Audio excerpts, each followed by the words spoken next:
All right. Thank you all for coming. We are, it's about 5 minutes after the hour, so I think we can go ahead and get started.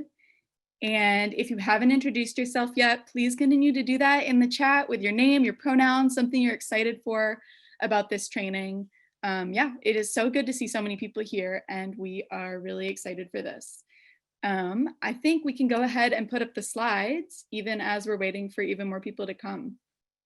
Can we start the slideshow? Awesome. Thank you so much, Spencer. Okay, so first things first, I want to welcome everybody to this space. Thank you for coming to this training, which is put on by Sunrise Movement Seattle and 350 Seattle. And this is a training on why a Green New Deal must be anti-racist and why we as climate activists have a role to play in advancing not just environmental policies, but also racial justice. And before we do anything else, I just want to welcome everybody into this space, regardless of your identity, your background, your feelings, how you're coming into this. We want to welcome everybody. So we want to welcome people of all genders, all races, all ages, all sexualities, all religions, all cultures, and all socioeconomic statuses. We'd like to welcome people in all bodies and with all levels of ability. And we'd like to welcome people of all feelings, whether you're arriving here feeling sad or anxious or tired or happy or excited, skeptical, angry, whatever it is, we want to welcome you here, however you are and however you're feeling. And if anybody wants to welcome any other identities into the space, feel free to put that in the chat to add anything that I might have missed or that you just want to add. We can go to the next slide now. So of course, before we do anything else, we want to do a land acknowledgement. So I would like to acknowledge that I and that most of the folks on this call who are in Seattle or the Seattle area are on the traditional land of the first people of Seattle, the Duwamish and the Coast Salish peoples, past and present. For those of us who are not Indigenous, that means that we are on stolen land. And we want to honor with gratitude the land itself and the Duwamish tribe who've taken care of the land, and also encourage everyone who's not Indigenous to pay rent to actually support the Duwamish people and their, the continued maintenance of their culture and traditions. You can do that at realrentduwamish.com. And it's a great way to go beyond just the words of a land acknowledgement and actually, do something meaningful to stand up for Indigenous land rights. And someone put the link in the chat if you have not heard of that. Okay, next slide. Actually, we can go one more. This is part of the land acknowledgement. Cool. So the final thing before we really dive in is I just want to go through a couple of norms for this training. So the first one is to please use the chat for any questions that come up. Please use the chat often and whenever you have questions. And also feel free to use add plus signs or stars in the chat if someone says something that resonates with you or speaks to you. It's something that we often do during these trainings to show support for each other, is just put some plus signs or stars in if someone says something that, really speaks to you and feels powerful. Second thing, keep yourself on mute unless, you're directed to speak or you're in a breakout group or we're doing an activity where we're having a discussion. With this many people, there can just be a lot of background noise if everyone's not on mute. Our third norm is to really be here and be present, trying to remove distractions and really focus in on what we're talking about today. Our fourth is to recognize each other's complexity. All of us bring a variety of identities and experiences to this space, and we're all complex human beings trying to learn about this complicated subject. The fifth one is to take care of yourself and for us to take care of each other. So everyone should take care of their, physical, mental, and emotional needs during this meeting, whether that means you maybe need to get up to stretch or go to the bathroom in the middle. And then, of course, try to bring an ethos of caring for everyone else in the training to this space too. And then finally, take space, make space. So what this means is try to be aware of how much space you are taking up in discussions, in breakout groups, and make sure that, if you're someone who's more confident or maybe holds more privileged identities, you step back and make space for people who might not speak as often or hold less privileged identities. And hopefully we can get a good balance of voices and really have everybody participating equally. All right, with those norms in mind, let's dive into the real substance of this training. So next slide. Okay, so our training today has three main sections. The first section is why should a Green New Deal be anti-racist? The second is more about the Green New Deal itself and actually envisioning what that looks like. And the third section of the training is talking about how this relates to the solidarity budget. So I'm going to be doing this first section together, why a Green New Deal must be anti-racist. And I'm going to start by answering this question. So why is it critical that we being the climate community, address racism, and specifically anti-Black racism when dealing with climate change? So why does anti-racism need to be at the core of our movement? And I really want everyone to sit with these questions and keep these in your mind as we go through this first section of the training. So just pin these in your head and keep thinking about them as we go through the next couple slides. All right, so we want to start with what we're calling a reality check. So we want to talk about the moment that we're in right now. We are in a crisis of historic proportions, and we have never seen anything like this before. A global pandemic, total economic collapse, continued racial injustice, and on top of that, a civilization-threatening climate catastrophe that's only getting worse each year. Next slide. Yeah. So the climate crisis is happening here and now, and that's something that we want to stay grounded in. So the climate crisis threatens everything that we need. It threatens our ability to meet our basic needs, to survive, to live in a just and equal society. Just here in the US, we've seen hurricanes in the Southwest, we've seen terrible fires in the West and the Rocky Mountain regions, devastating flooding in the Midwest, and more. And of course, all across the global South and other countries, the climate crisis is causing destruction to the people and the places least responsible for causing it. So though it's primarily white and wealthy folks in industrialized nations who have caused and continue to cause climate change, it is primarily low-income, Black, Brown, and Indigenous folks, particularly in the global South, who feel the effects the most. And again, we want to remain rooted in the fact that that's happening now, not in the future, but now, and will continue to get worse. Next slide. Awesome. And then also, as you all know, we're still living through a pandemic. I mean, the US cases has reached over 8 million. And over 225,000 lives have been lost to this virus. And this pandemic is exposing massive weaknesses in our fragile economic and healthcare systems, with Americans experiencing the highest rates of unemployment since the Great Depression. And then, can you go to the next slide, actually? Yeah, great. And as we mentioned already, all of these crises, climate change, the pandemic, all of these disproportionately impact frontline communities who are the most vulnerable, particularly low income and Black, Brown, and Indigenous peoples. And our current responses only exacerbate those existing inequalities. So I just want to break this down really quickly and give some concrete examples that can help explain what I mean by these crises making inequality even worse. So just for example, during this deadly global pandemic, our healthcare system is still only providing healthcare for those who can afford it. That means that, the combination of the pandemic and wealth inequality are only making things worse for frontline communities. Economic inequality is becoming even worse as millions of people file for unemployment and face eviction, while the country's billionaires have only gotten richer over the past 6 months.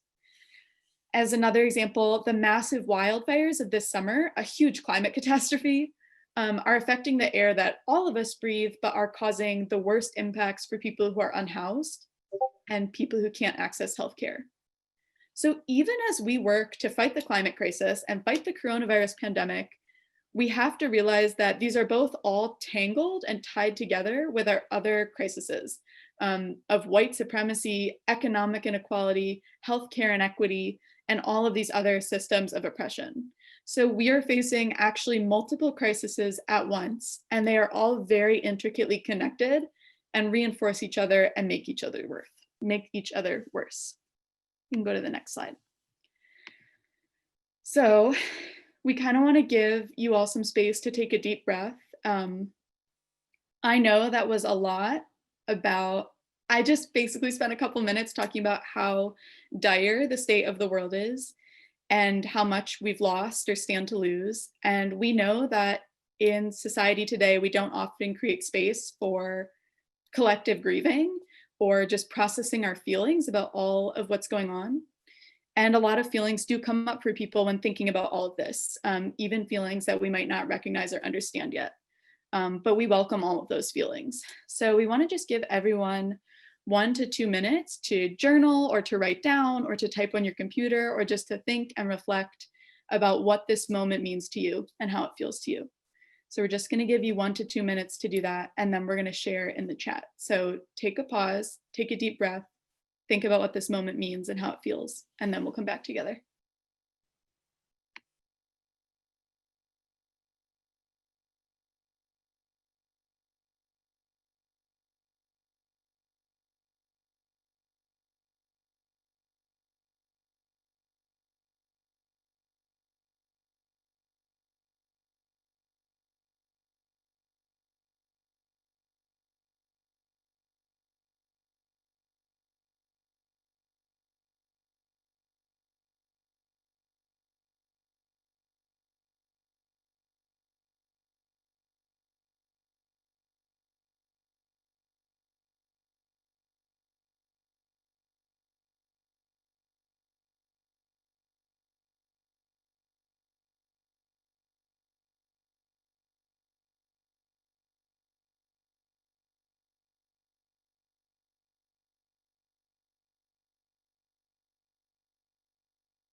Okay, thank you all for doing that with us and for taking the time to do something like that.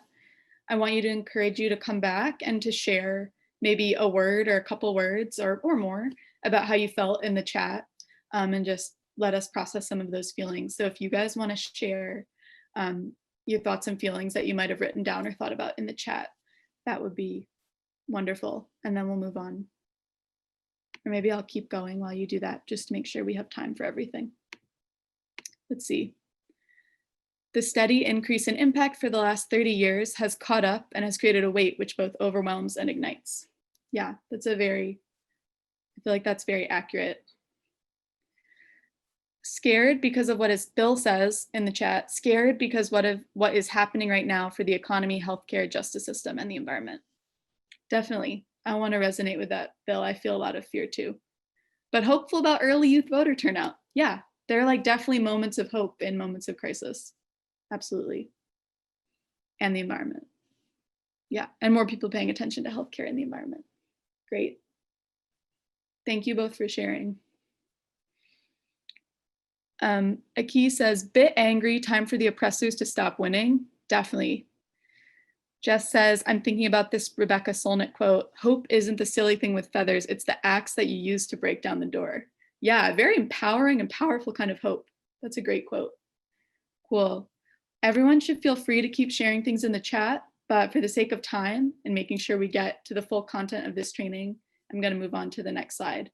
But I really want to thank everyone for being vulnerable and sharing.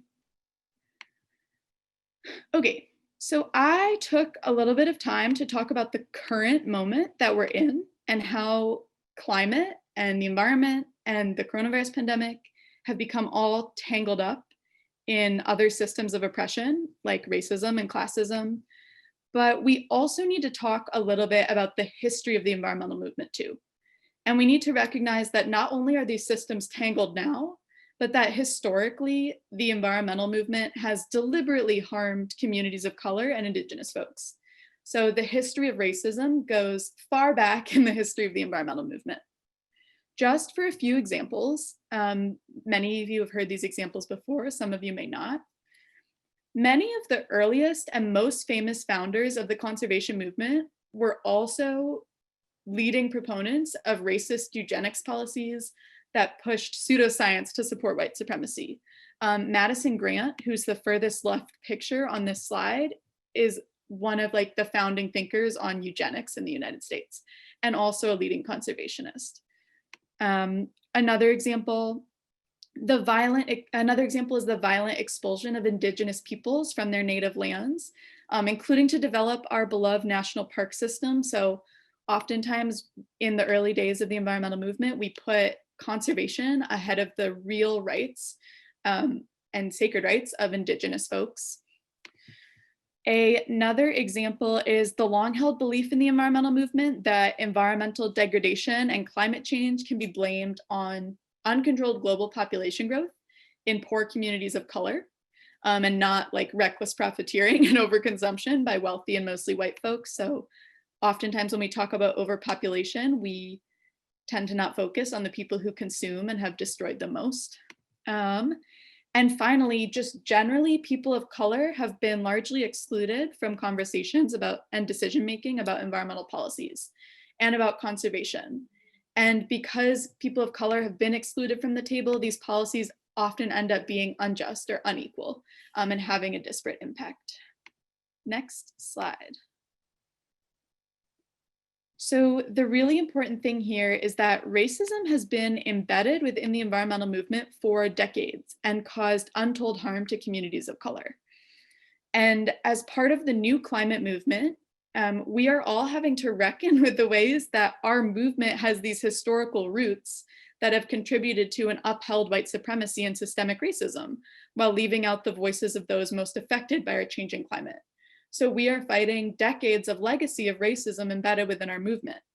And it's really our duty to do better. We cannot have climate justice until we acknowledge and fight for racial justice in this country. And we really need to be looking around and thinking about both the ways that racism showed up in the past and in the present.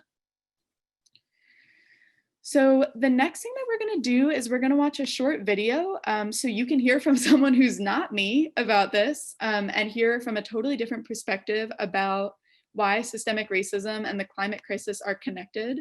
So we're going to watch a short video, and then we're going to come back and we're going to have a brief discussion. So I hope that, yeah, go ahead and play the video. We don't have the experience of getting into nature and feeling it as a sanctuary because we got to look over our shoulder when we're there. You cannot understand the climate crisis without understanding its intersectionality with systemic racism. If you think about what's happening with floods and droughts, who are the people who are most impacted by those floods and droughts? Well, it's people without insurance. It's people without the means to escape to a second residence that they have somewhere else, in safer habitat. And as people are forced to move, what's happening is that the people who are forced to move have had a long-term history of living in the inhospitable climate of racism, and now they're climate refugees. And they're being forced to move from one inhospitable climate to another where they will not have a welcome mat laid out for them.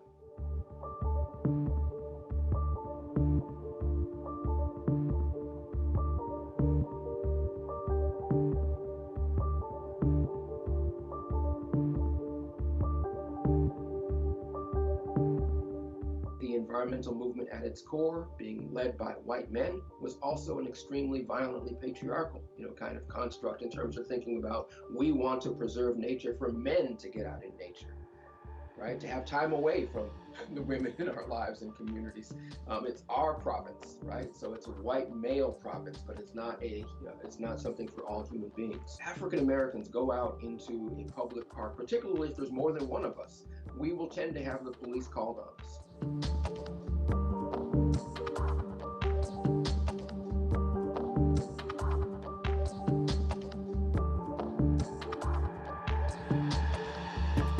We have an opportunity now to really think about how do we do our work in a way that is truly intersectional. There's a lot of white-led environmental organizations that right now are speaking real significantly about their level of commitment to fight alongside us. It feels like it has a different energy than I've seen in the past.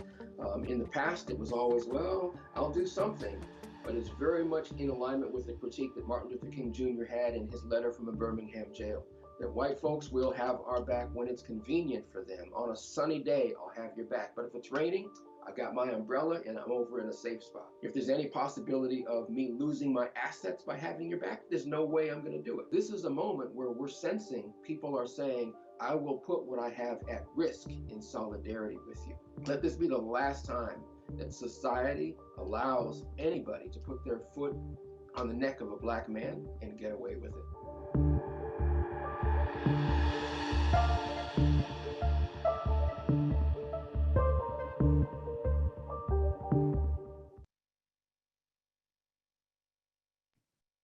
Great. Thank you so much for playing that, Spencer. And I hope that all of you, that Sam Grant's words, like helped you think through this issue a little more. We want to leave some space for a little discussion, not very long, but we want to allow at least a few people to share their reactions. Does anybody want to come off mute and share their reaction to this video? Either a feeling that came up, a thought, yeah, just something that this video made you feel or think about.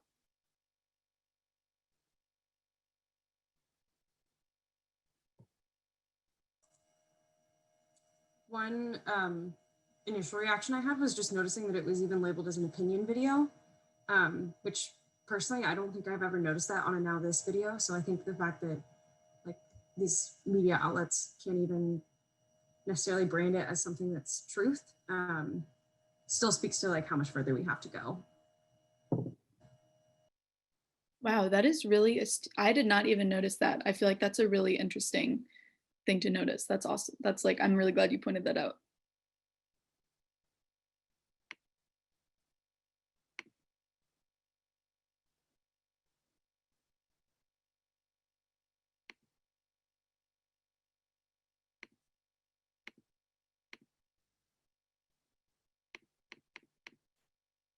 Does anybody else want to share a reaction or feeling, a thought that came up when they watched this?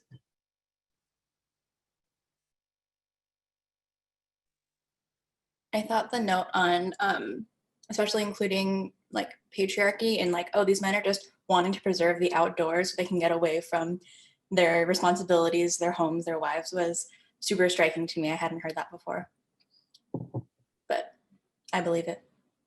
Definitely. Yeah, the other piece that came out for me was that, you know, the discomfort that so many Black people feel in nature is a lack of access to education, because nature to me is a teacher, and not to be able to experience those lessons is also a denial of access to education. Yes, definitely. Thanks, David.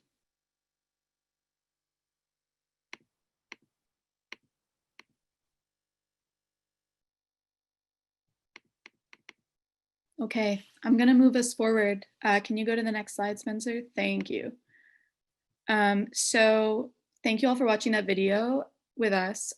Before I wrap up this little section on why the climate movement must be anti-racist, I just want to say one more thing about why the climate movement must address systemic racism. And we want to make this really explicit. So it really can't be overstated that climate change is only stopped in a world where Black Lives Matter. And the climate movement will almost definitely fail unless we can also advance the movement for Black lives. So the fight to end police brutality and invest in Black communities and everything we've seen people fighting for this summer, and the fight against climate change, and a lot of other fights are all basically one fight against a system that currently treats some places and some people like they're disposable. And I really want to just hammer home this idea of disposability. Climate change is a phenomenon that requires sacrifice zones. So in order to keep advancing climate change, it requires places where we pollute the water and the air the most, places where we put our trash, places where we destroy entire ecosystems. And despite the fact that these places are often places where people live, particularly people of color. And we treat these places like they don't matter, and the people who live there like they don't matter as we pollute and destroy them. And that mirrors the logic of racism, which is that some people matter more than others, and some people just don't matter. And whether we're fighting for racial justice or for climate action, we are all fighting against a system that is way too much about disposability and that treats people in places like they're disposable when they aren't. And that's why something like defunding the police is just one demand in a broader call for systemic change and a massive power shift. So we're demanding a complete revaluation of who we are and what we prioritize from our current system. So I just want to hammer that last point home before we move on. Okay, next slide. Okay, so I'm shifting tacks a little. This is related to what I was just talking about, but I am shifting just a tiny bit. So we're shifting to a new set of questions. So the first question I covered was, why does the climate movement need to reckon with anti-racism, and why must anti-racism become a core of our movement? And now I want to turn to strategy a little bit and talk about why the climate movement hasn't already succeeded and why our tactics aren't working. So next slide. So first things first, when I'm about to talk about the mainstream climate movement, and what I really mean when I talk about that is powerful, well-funded national nonprofits who have dominated the climate movement for decades, and the mostly white and like upper to middle class people who have worked at or supported those nonprofits. So these groups of organizations and people have received the most funding, the most resources, and the most national recognition around environmental work. And so that's what I'm talking about when I say the mainstream climate movement. But before I dive into that, I do want to acknowledge that like many, many, many Black, Brown, and Indigenous leaders have fought against, for example, toxic facilities and fossil fuel infrastructure being placed in their communities. And they fought against those things for decades. And they've already been highlighting that environmental injustice is deeply connected to racial and economic injustice in this country. I highlighted just a couple organizations on this slide who have been doing this work, such as the Climate Justice Alliance and New York Renews. And I just want to point out that like these people have been here, they've been fighting for this, but they have been mostly marginalized and excluded from the mainstream climate movement. So right now, I'm about to talk about some of the failures of the mainstream climate movement in particular. Next slide. Okay, so more or less for the past few decades, this is what the mainstream climate movement is doing, these few bullets on the slide. These may sound really familiar to a lot of you who have seen them play out or maybe studied the history of the environmental movement.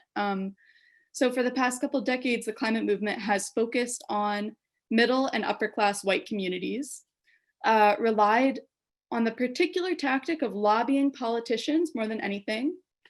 They focused on building coalitions primarily with other national environmental groups, framing themselves as strictly an environmental movement and not aligning with labor or justice or other groups. And they've mostly worked to set goals for wins based in regulation and based in the market. So things like cap and trade and reducing emissions and these very market-based climate solutions. So that's what the climate movement has been doing for basically the past few decades. And to be honest, it hasn't really worked. We haven't seen huge climate progress, even though we're facing a giant catastrophe, and the science has been clear for decades as well. So next slide. Why didn't this strategy work, and why does it still continue to not work? Before I kind of reveal the answers, does anybody have an idea? Does anyone want to come off mute and throw out a theory? Why hasn't this worked?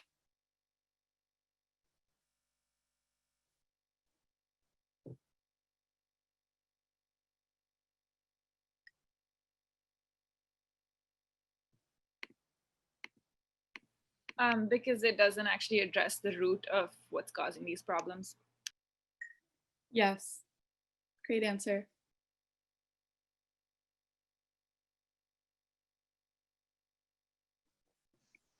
Because it's trying to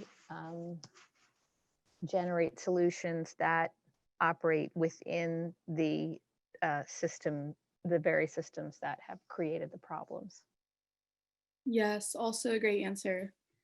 And I also see in the chat from Ingrid, lack of coalition building, definitely. And then I see Jess saying, and the folks most impacted aren't at the table, also a big problem.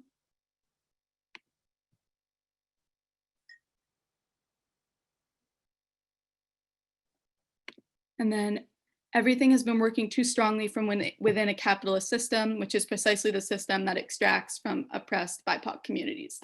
Yes, definitely. I feel like everyone's answers all kind of hit a lot of the same points and are really getting to the core of this issue. So if we can go to the next slide. Okay, so just to kind of break everything you all said was exactly true, like 100%. And we want to break it into a few points. So one of the things that has hampered our strategy is being seen as environmental alone. And this, the environmental movement for the past few decades has really narrowly defined itself as only about saving the planet and about plants and animals. But climate change is fundamentally an issue about human rights, about social equality, about racial justice, about immigrant rights, about our economic system. Honestly, climate change is fundamentally a problem about capitalism. Like it is such a bigger systemic problem and tied to so many other things than just saving the planet. And unfortunately, that's hindered both the solutions that we're able to envision, and it's made it so that we haven't been able to bring very many people to the table because we've defined the problem so narrowly. The second way our strategy is hampered is by the marginalization of the poor and communities of color. So the white environmental movement should have connected long ago with leaders in poor and communities of color to work with them and to organize together in solidarity and build a movement that was actually broad and big. But instead, the climate movement mostly only organized within itself and stuck to like this very narrow group. And as we all know, with people power, you need a movement that's as big as possible. And marginalizing specific communities made our movement fractured and divided and small. And then finally, the third way our strategy has been hampered is that past belief that lobbying can save us. So for a long time, the environmental movement has held on to this belief that we can save ourselves by lobbying politicians, by just like bringing a couple people to meet with them and talk sense into them. But that's never gonna work. Not when they're also meeting with execs from the fossil fuel industry and taking millions of dollars from fossil fuels as well. We're gonna need basically systemic and sustained action, not just lobby meetings with a few people. So these are the three ways that we think our strategy for fighting climate change has been the most hampered thus far, and the thing that we want to break away from the most in the future. Okay, with that, I'm going to conclude my section and pass it over to Naveen to talk a little bit more specifically about what a Green New Deal is and looks like. If you have questions, you can throw them in the chat and I'll happily keep answering them as we move on.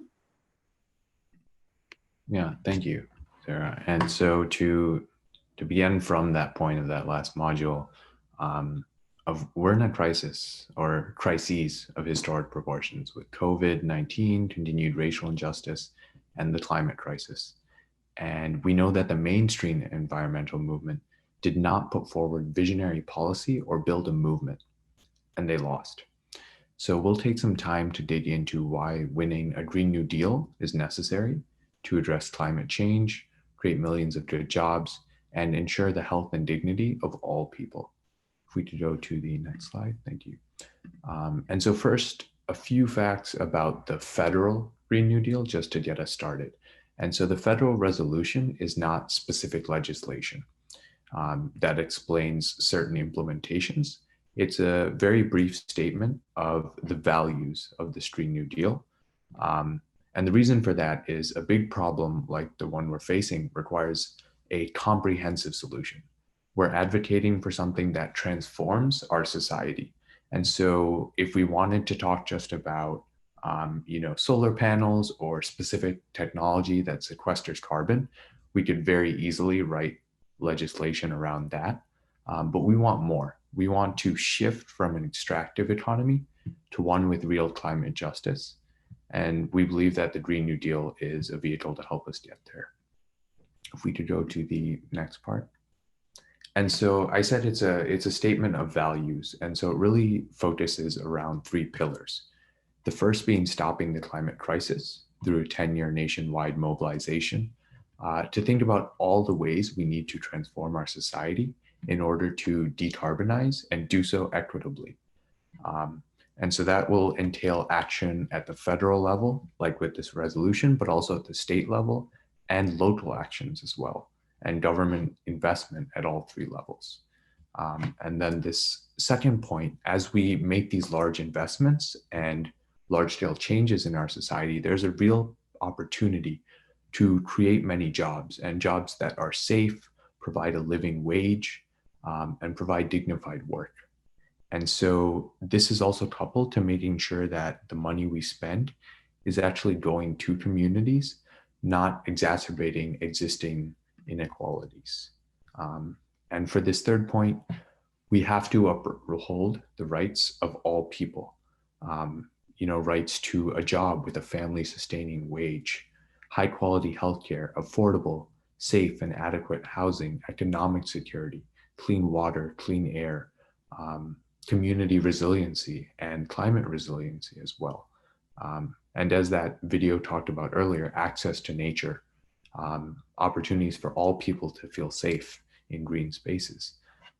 These rights are human rights currently enshrined in the UN Declaration on Human Rights. We did not pull these out of thin air, but they're not protected under US federal law.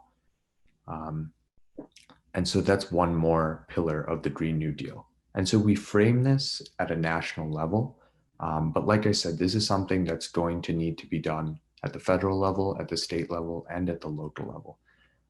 And so cities like Seattle can pass their own Green New Deal. And so we'll talk about what Seattle has done and what Seattle could be doing to pass a Green New Deal. If we could go to the next slide. So as we think about ensuring rights for all people, I want to really draw on this quote from Fannie Lou Hamer that she delivered in a speech titled "Nobody's Free Until Everybody's Free" at the founding of the National Women's Political Caucus. As we talk about enshrining these rights for every person, we have to ensure that we build systems that create these rights and maintain them for all people.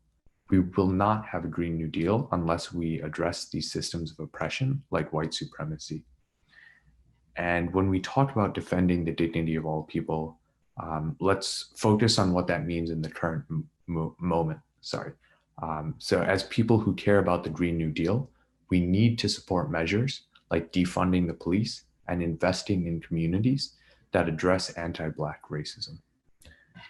Because as Sarah has mentioned, the reason we are going towards climate chaos and the reason we have so much inequity in this country is because the US has this deep-rooted belief that some people matter and some voices matter and that others don't.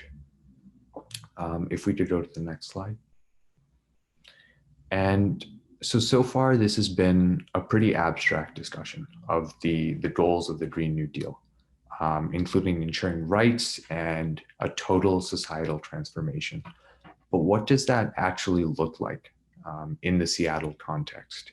If people want to come off of mute or drop things in the chat about their ideas for what a Seattle Green New Deal would look like.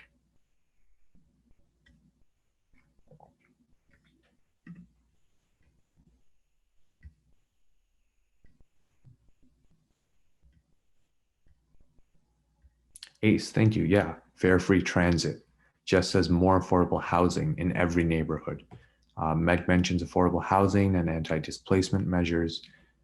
These are all great, yes. So around housing and making sure that people have access to affordable shelter and places to live, an economic shift to provide dignified jobs, transit, and whether that's electrified transport or allowing people to bike and walk in more areas, education, long-term sustainability, and shifting away from fossil fuel infrastructures, and changing our agricultural systems so that people can be guaranteed healthy food to eat.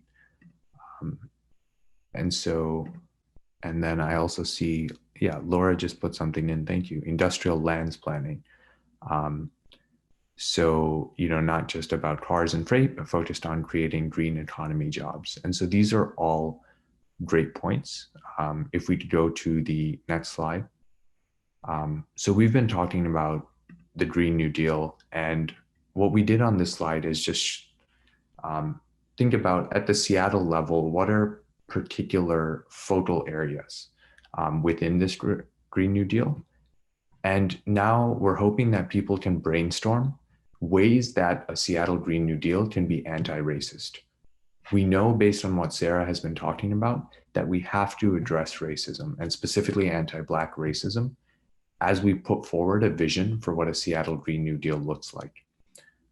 And so in order to do this, what we're going to do is split into breakout groups. And based on number of participants, if we could have 4 breakout groups, so maybe each of them has 5 to 6 people, and each group is going to take one of these columns. So you'll get 2 things. So you'll either get housing and energy use or jobs and food. And so for the next 5 to 6 minutes, brainstorm ways in which specific measures around these areas could be anti-racist.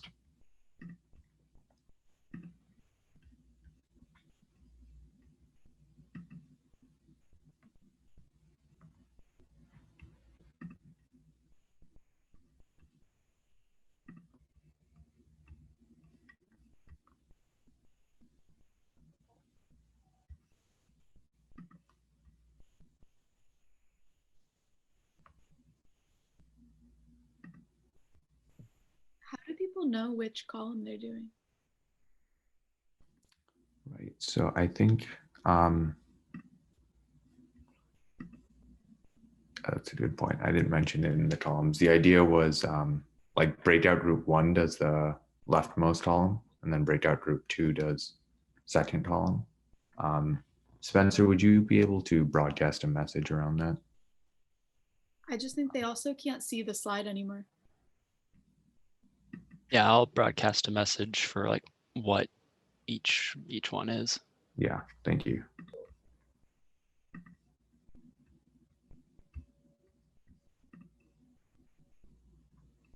Kelly and Kathleen, do y'all need help getting into your breakout rooms?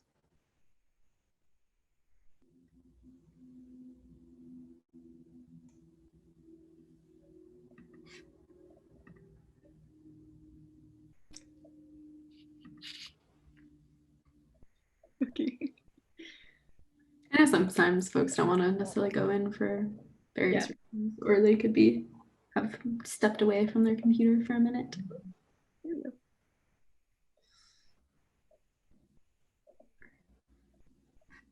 I'm just gonna stay in this space for right now. I also made the mistake of not eating before facilitating, and now I can like so hungry.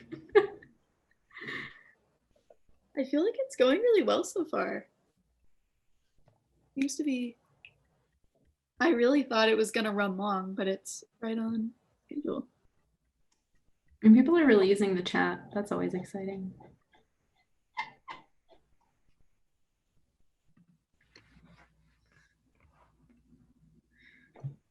And Oh, sorry.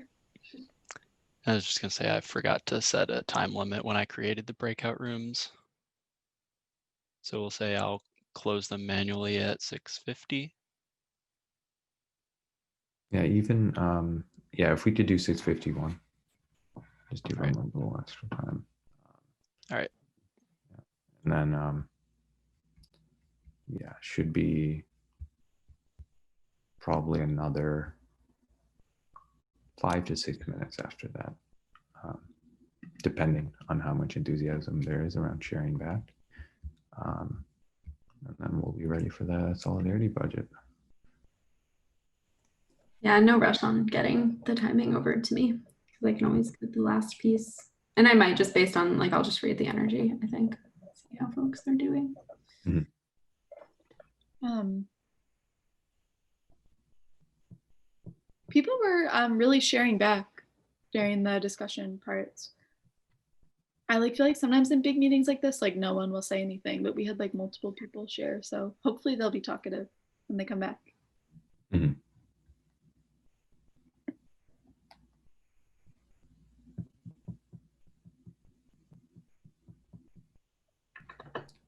And I'm trying to remember now. So Spencer, if you're in presentation mode, you can't type into the slides, right? And have it update. I think to have it update, I would need to exit out and present again. Okay. Okay.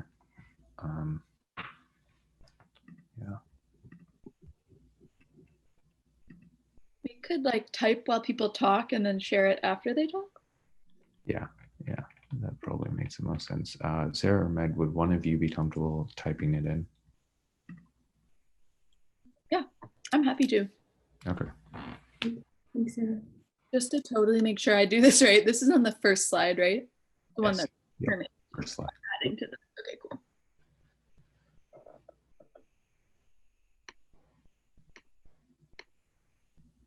Sweet.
Linnea.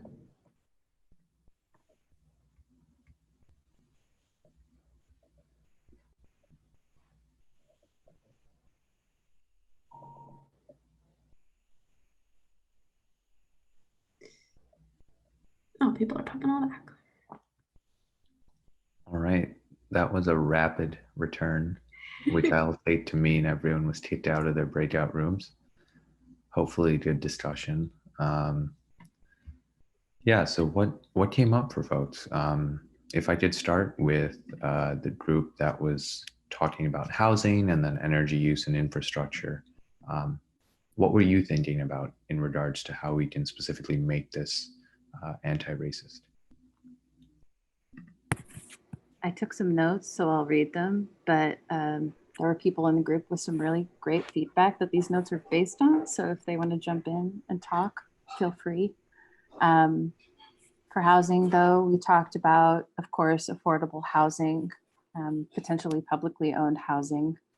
A point was raised that zoning laws will need to change, and that will involve people understanding that their landscapes won't look the same, specifically like wealthier, maybe white homeowners who as stakeholders will perceive that they have something to lose in that regard, but people will be gaining housing. Low interest home loans, specifically for Black Americans and Indigenous people and people of color. Transitional housing for houseless people.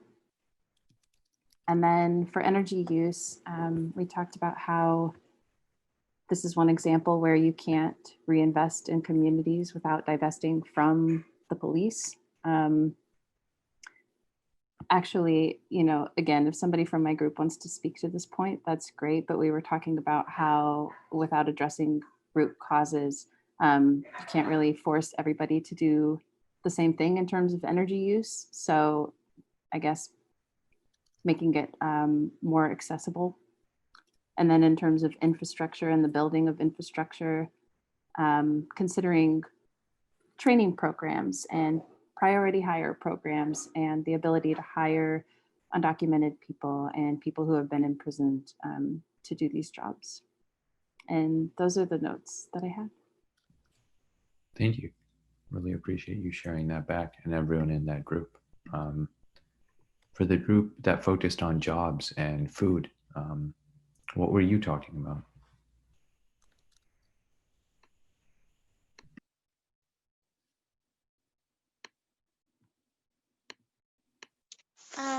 We talked a lot about just meeting people where their needs are, and how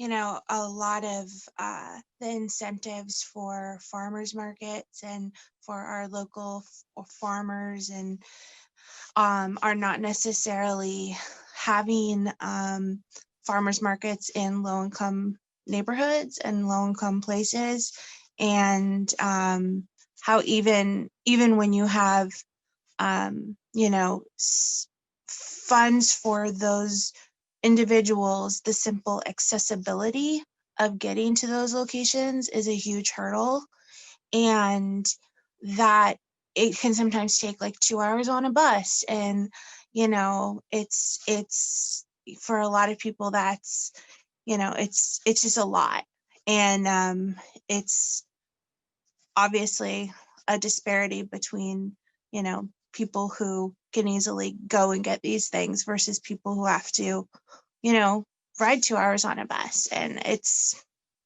yeah, we should meet people where their needs are. Thank you. For the group that talked about transportation and financial investment in communities that have been most impacted by polluting facilities, what came up for you?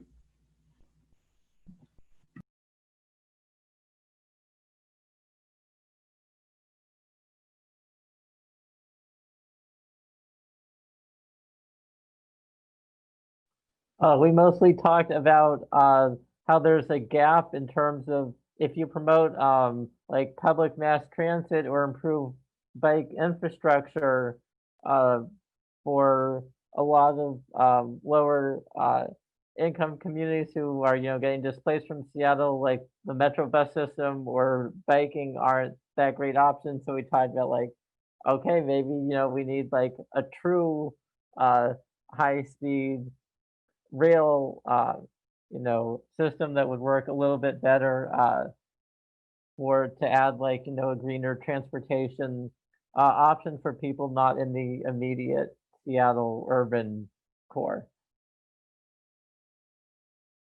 Thank you for sharing that. And then for the group that talked about care work and then anything else that came up, what were your thoughts?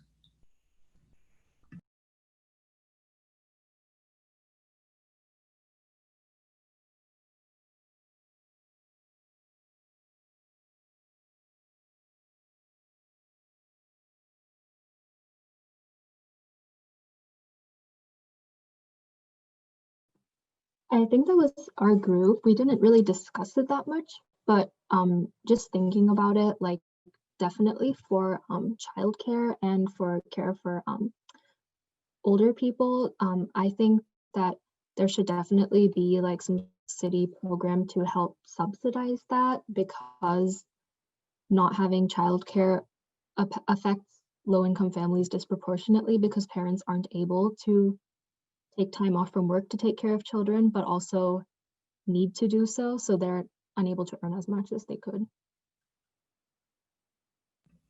Thank you for making that point.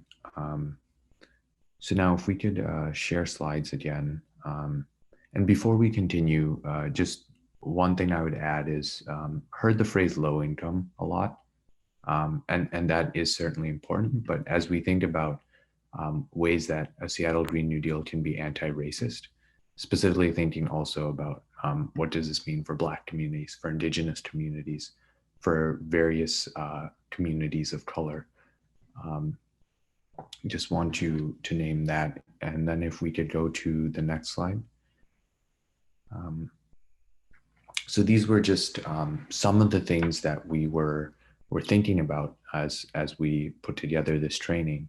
And if anyone wants to jump in on any of them or talk about them specifically, but I think One thing I'd add, we didn't talk about jobs too much, is making sure we have unionized jobs in renewable energy and construction, and prioritizing the hiring of Black, Indigenous, and people of color workers. And whatever needs to be done to prioritize that. So for example, if felony records are a disqualifying factor for hiring, making sure that we think about changing that as an anti-racist labor measure. And for financial investments in communities, adequately funding cleanup and restoration efforts to reduce harm, and making investments in infrastructure. So communities like Georgetown, South Park, that have been really impacted by fossil fuel facilities and pollution need to be invested in to rectify that harm. And then if we could go to the next slide. And so here, last point I want to touch on here, and this ties into one of our norms around let go. We can't right now create a definitive list of the anti-racist measures that need to be in a Seattle Green New Deal. And part of that is because of who's here. In order to actually draft that and implement that, we need all of the communities at the table who have been most marginalized or most impacted by this. While this will occur, this Green New Deal process at the federal, state, and local levels, we need it to be locally implemented, because communities are going to be the ones who know best what their needs are, what their context is, and what's going to work. So any policies that are a part of the Green New Deal must engage with and gather input from the communities they aim to serve.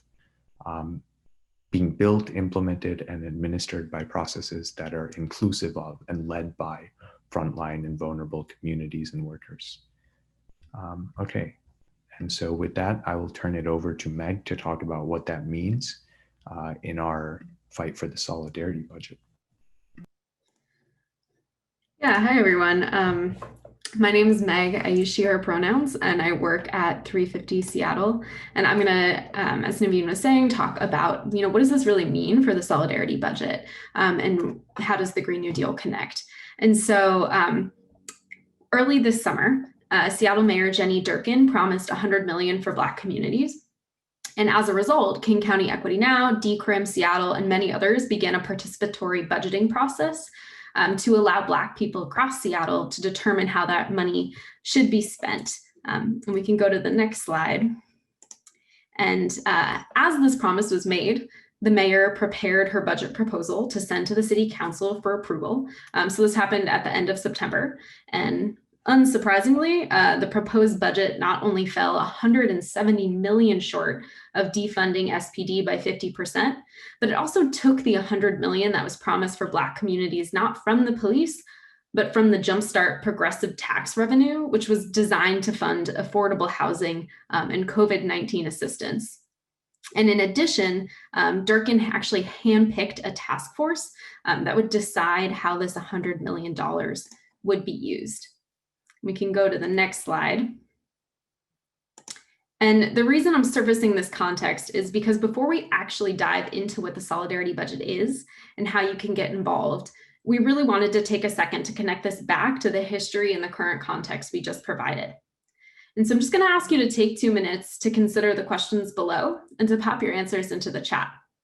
How do we see the same issues playing out here that we just critiqued in the mainstream environmental movement? And what is problematic about this budget and process?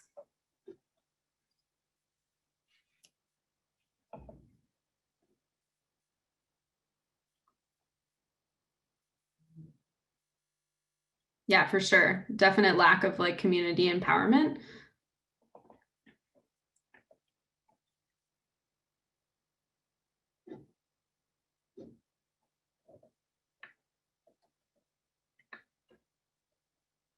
Yep, I also see things like, the privileged few, the elite, making decisions for many.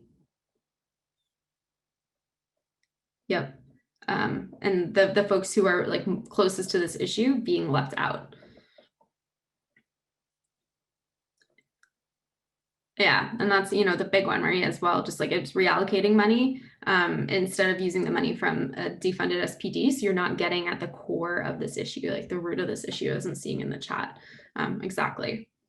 And so just, I guess one thing that's also important that I didn't note before is that Durkan's rhetoric has also shifted from promising the 100 million to Black communities to promising those funds to all BIPOC communities.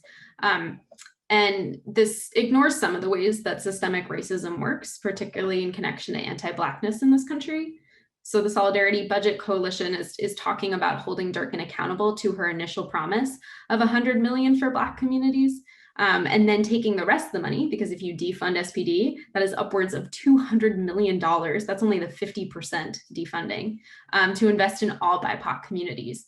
And this holds both like the history of anti-Blackness that needs to be recognized, and also holds that this is not about pitting community needs against each other.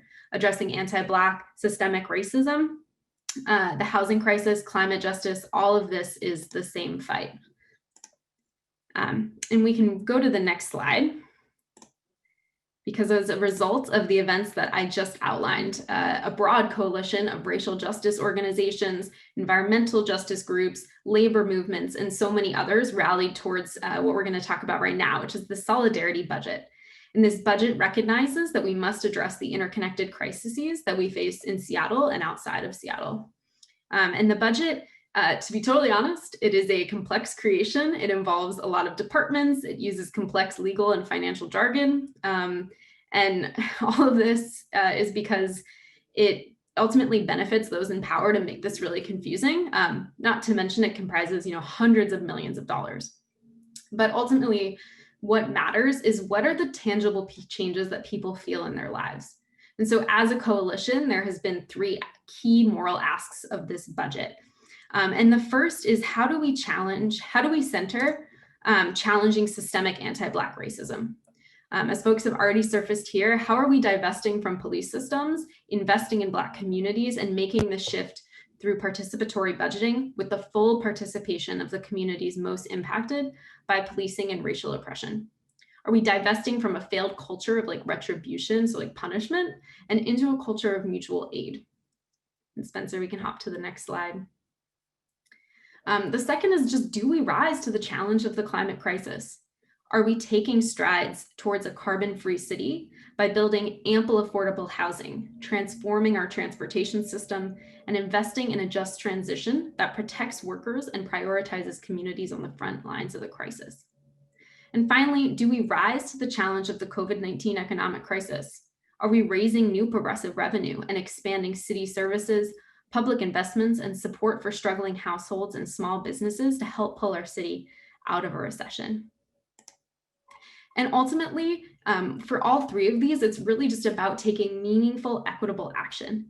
And we know to do that, the city has to be working in partnership with communities.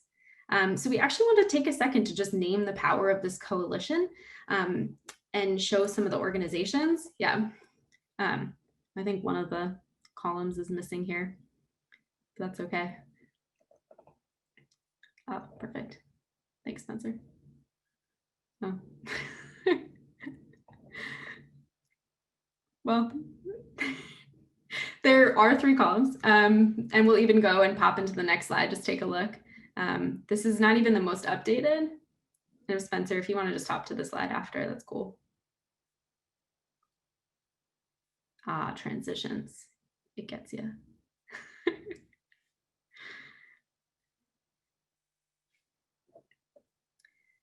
And again, this is not even the most updated. And I'm bringing this up here, not to overload you with names, but really just to highlight this key fact.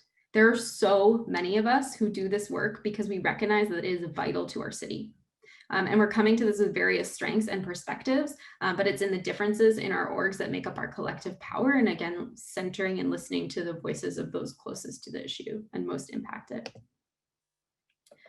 So yeah, with that in mind, with that context in mind, let's actually take some time to dive into the 6 key actions that we are calling for in the coalition working towards the Solidarity Budget. I'm going to set a timer for about 5 minutes and ask you to read the asks in this link, which Naveen just popped into the chat. And as you're reading, I really just want folks to think about the pieces that, for whatever reason, just like really stand out to you in this work. Or maybe that second link down there. And again, just take like 5 minutes and I'll set a timer for us.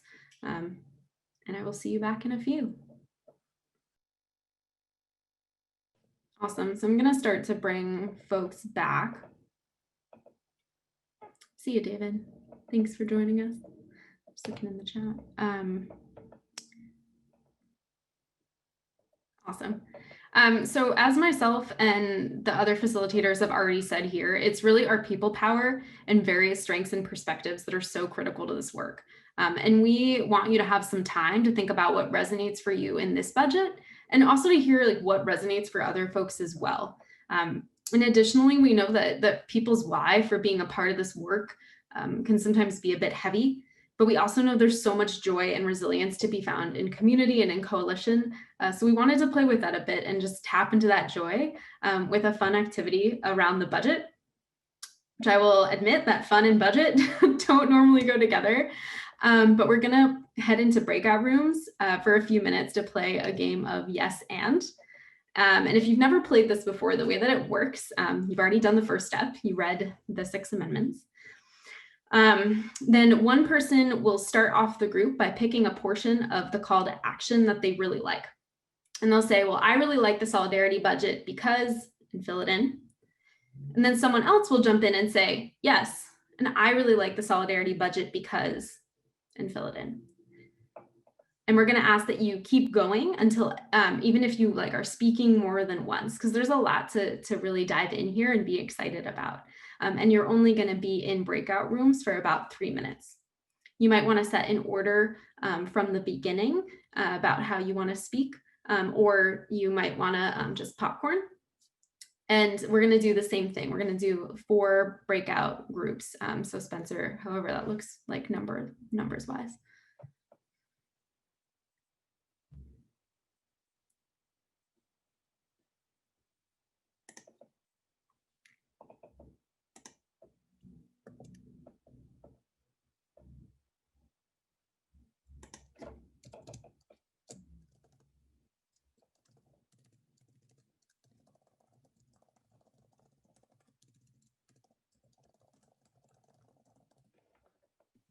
I totally clicked my invite without thinking about it.